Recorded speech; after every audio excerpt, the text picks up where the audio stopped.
Olá, hoje é, iremos fazer uma pequena meditação do Evangelho do domingo de hoje. No calendário bizantino, o domingo do homem cego retrata a cura daquele homem cego de nascença que foi curado pelo Cristo na piscina de Siloé, nas águas de Siloé. Com isso, há diversas interpretações para essa passagem e eu queria trazer uma reflexão interessante com vocês. É uma passagem conhecida e eu queria trazer para uma interpretação mais mística, que vai mais além do que o texto em si. Vai no âmago da questão, no coração da leitura. E aí, eu queria trazer algumas questões. E é muito interessante nós olharmos este cego e trazermos ele para nós. Olhar o cego e ver que nós somos este cego. E aí eu queria trazer umas características, alguns pontos interessantes e trazer para a nossa vida espiritual. A vida geral de todos os cristãos, de todo ser humano que busca se unir a Deus. E aí o Evangelho nos dá que este homem, este cego, ele pedia esmolas. E aqui nós podemos enxergar este pedir esmolas trazendo para nós, podemos interpretar como nós, caídos, que vagamos pelo mundo com as coisas materiais. Também nosso estado atual de pedintes, pois precisamos de qualquer ajuda. Bom, este cego, o seu estado de pedinte, de mendigante, traz para nós a nossa realidade de seres caídos no pecado. Nós, depois do pecado ancestral, encontramos num estado em que estamos afastados de Deus. Como nós tínhamos no Gênesis, o relato, e logicamente nós vamos concluindo lendo o Gênesis, depois o Antigo Testamento por diante, nós vamos percebendo uma gradação de queda do ser humano, de degradação deste homem que era perfeito e que tinha total conectividade com Deus logo nas primeiras gerações. Então este cego, ele traz para nós o nosso estado de pedintes, tanto das coisas materiais, quanto do nosso estado caído, de baixeza, e que isto traz para nós uma necessidade. Uma necessidade porque quando nós passamos a enxergar a nossa realidade, nós vemos que nós somos necessitados das diversas graças e também dos diversos favores, sejam até dos homens, quanto mais de Deus. Então esse pedir esmolas significa a nossa busca, a nossa caminhada aqui, em que precisamos de coisas materiais e em que também precisamos da ajuda de Deus. Somos necessitados dela, somos mendigantes da graça de Deus. Muitas vezes, mesmo sem saber, nós somos mendigantes de Deus, às vezes sem saber diretamente que somos mendigantes dele. Mas nós acabamos vagando em busca de algo. E a gente às vezes não sabe que essa busca é a busca por Deus. E aí nós podemos ver, nós podemos concluir que este cego, ele desejava algo a mais. No fundo, ele queria algo mais. Não eram só as esmolas que eram necessárias para ele. Tinha algo mais. Ele precisava voltar a enxergar. Voltar não. Ele precisava enxergar. Porque o Evangelho diz que ele é de nascença. Então quer dizer, ele precisava enxergar porque ele nunca viu. Então ele precisava de algo mais. As esmolas eram boas, poderiam ser boas, mas não saciavam a sua busca. Ele queria algo mais. E a mesma coisa somos nós. Fazendo de novo esta transferência, trazendo este cego para nós, para sermos nós. Nós vemos que nós, que vivemos neste mundo, queremos algo a mais. Porque nunca nos saciaremos enquanto não encontrarmos a luz divina. É o que diz mais ou menos o raciocínio de Santo Agostinho. Só nele descansaremos. Só em Deus descansaremos. Só Ele nos saciará da nossa busca. O homem, todo homem tem uma busca. Todo homem tem uma busca. Todo homem quer encontrar um sentido. Isso é o âmago da existência humana. E aí, assim como este cego queria, e o Cristo acabou indo a ele. É interessante isso. Porque muitas vezes nós achamos que nós temos que correr atrás do Cristo. Só que é uma coisa bem interessante. Porque nós começamos a correr atrás. Porque tem que partir de nós. O desejo tem que partir de nós. No fundo há algo, há uma inquietação que nós damos vazão para ela aumentar.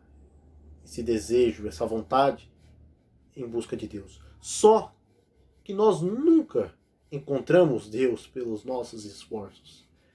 Nós saímos à procura, porém é Ele quem vai. É pela sua misericórdia, é um dom.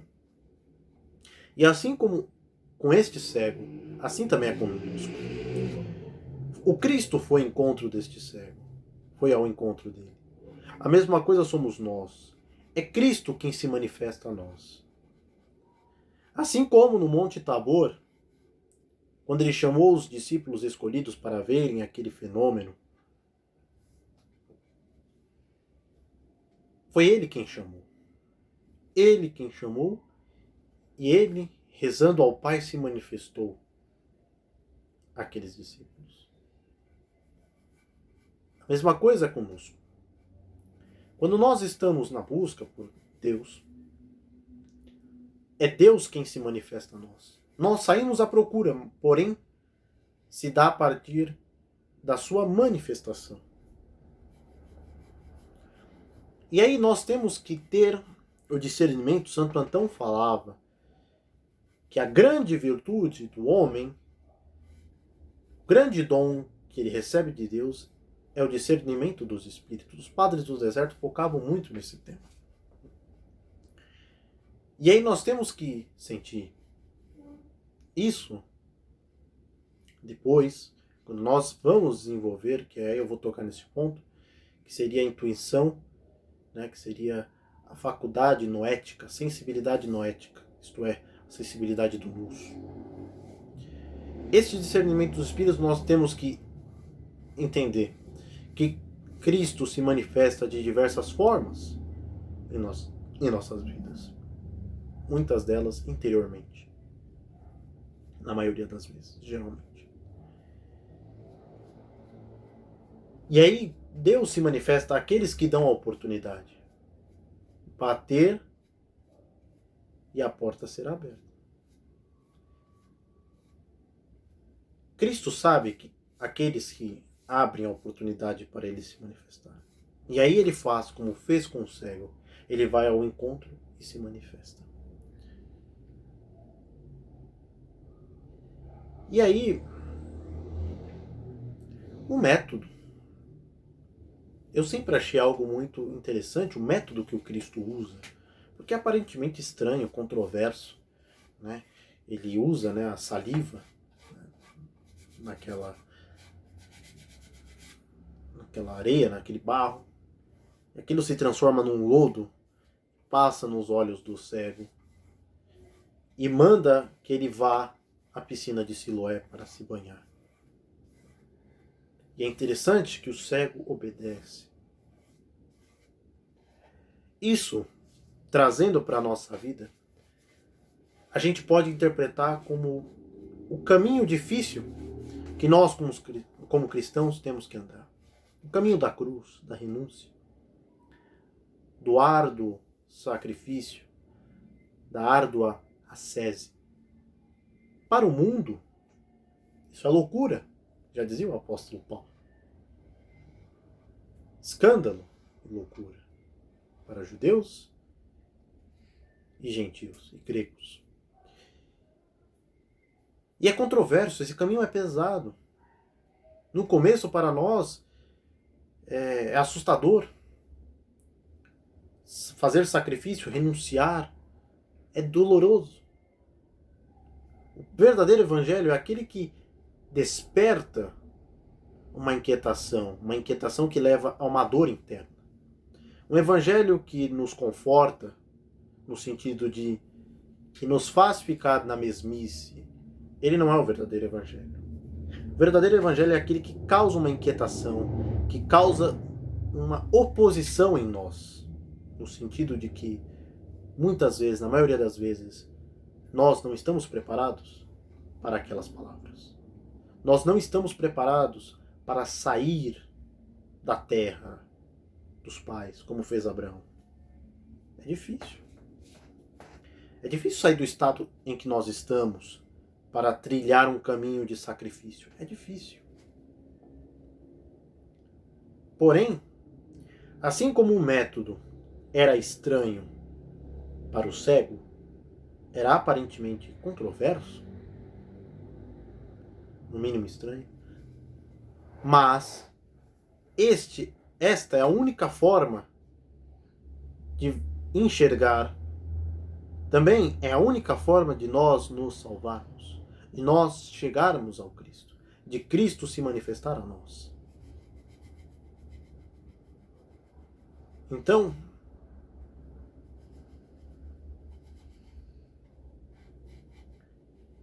é este caminho que faz com que nós cheguemos ao Cristo, para que Ele finalmente abra os nossos olhos. Assim como era o caminho que o cego tinha que fazer, nós também temos que fazer esse caminho para a piscina de Siloé, para encontrar água viva. E aí, finalmente, nós temos a cura do cego. Num sentido mais profundo, trazendo para nós, simboliza a nossa cura. Quando purificamos o nosso coração, ganhamos a sensibilidade noética. Isto é, nosso luz agora é capaz de ver a realidade plena que é Cristo e seus mistérios. Só para a gente dar um adendo na questão do nus. O nus é a faculdade mais elevada do homem. Já dizia Santo Antão. Os padres do deserto é uma tradição que vem desde Santo Antão. É algo que vem já da filosofia. O nus seria a nossa intuição. Seria, num sentido mais simplório, seria a nossa inteligência mística. Nossa inteligência espiritual. Que ela só é possível mediante a purificação do coração. Quando nós fazemos a oração contemplativa, voltando nós para nós mesmos, a nossa mente para o nosso interior. Assim, com uma sobriedade vigilante, como já dizia São Gregório Palamas, nós conseguiremos ter a vigilância que o Cristo nos falou. Vigiai e orai. Uma está indissociável da outra. Impossível separar uma da outra. Aquele que ora é aquele que vigia. Aquele que vigia é aquele que ora. E assim nós conseguimos nos purificar, porque com a nossa queda, nós temos a dificuldade de olhar as realidades místicas. Porque nosso luz não está ativo. Porque nosso coração não está purificado. Nós não estamos voltados para nós mesmos. Porém, através da oração de Jesus, nós trazemos este eu para o nosso interior. E assim vemos o quão é amplo e misterioso o que há dentro de nós. E aí Cristo se revela. Porque nosso nus está purificado. E aí é o que se chama, na tradição espiritual oriental, de visão noética, intuição noética, sensibilidade noética. Essa é a visão no sentido profundo. O cego de nascença nasceu sem ver. Nós, por conta da queda, por conta do pecado ancestral, nós, por consequência desta queda, nascemos sem enxergar. Nós nascemos sem ter a visão do mundo místico. E assim nós não conseguimos ver o Cristo plenamente. Não conseguimos ver as realidades. E aí quando eu falo, não seria só realidade mística ou realidade espiritual. Seria mais ousado, a gente não consegue ver a realidade. Porque no fundo não existe realidade espiritual e realidade material. Essa divisão. Existe uma só realidade. A realidade cósmica. Plena, completa. Nós temos apenas uma parte desta visão. A visão material. Só que assim como o cego desejava algo mais, as esmolas não eram suficientes. Para nós, as coisas materiais não são suficientes. Quando nós, através da primeira conversão, através do primeiro encontro que nós temos através da conversão inicial dos sacramentos, nossa entrada na vida cristã, na entrada à igreja, nós percebemos, em teoria, deveria ser assim, que nós temos mais necessidade. Essa necessidade aumenta. Nós ficamos ainda mais inquietos. A inquietação dos santos. Nós vemos que essa realidade que o cego tinha, das esmolas, das coisas materiais, não era uma realidade suficiente. Essa parte, essa visão em parte, não era suficiente. Nós precisávamos da visão completa. Nós precisamos da visão completa. O cego precisava, nós também precisamos. Nós precisamos enxergar a outra parte da realidade. E é purificando o nus, tendo a visão noética das coisas. E aí, para encerrar, temos uma coisa interessante. Porque quando ele é curado, quando ele passa a ver a luz, visão é luz. Visão é luz. Nas trevas ninguém enxerga nada.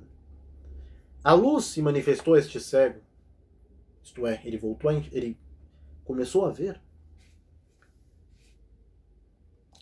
Cristo não está mais na presença dele. Ele não sabe quem está. Ele não sabe quem o curou. E aí ele vai atrás. Ele fica sabendo. Né? E ele vai atrás do Cristo. Ele quer procurar o Cristo.